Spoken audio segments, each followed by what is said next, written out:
What's up, y'all? I'm Steven Mejia. This is my bike check.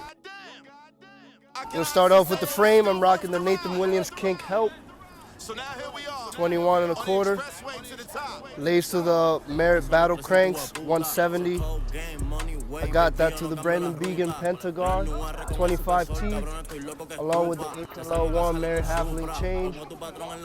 I got a set of Theory hubs laced to the Merritt Battle Rams with the Theory tires on there.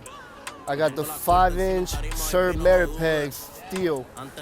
Rocking the Merritt seat post. Got the Theory seat on there. I got the Theory bomb stem, as you can see. The data grips on these Andre Merritt bars, 925, 29.5 wide. And I also got the We the People Battleship Fort, 24mm offset. And I got the Theory outside pedals. I got the Merritt bottom bracket, 22mm. And I got the Merritt headset.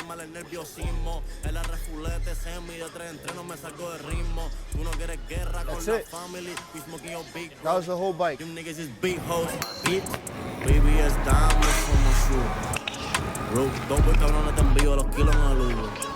Que tengo las cortas encima en tarima y no lo dudes. Antes todos me pichaban, ahora quieren que los ayude. Damn, shit. In the back of the Hellcat, I'm popping yellows and perro, una gata que caramelo. From the trenches, I really came from the ghetto. Damn, shit. Hijo de puta camino en Dior. Ando activo con rifle Sport. Si lo cojo, le cambio el color.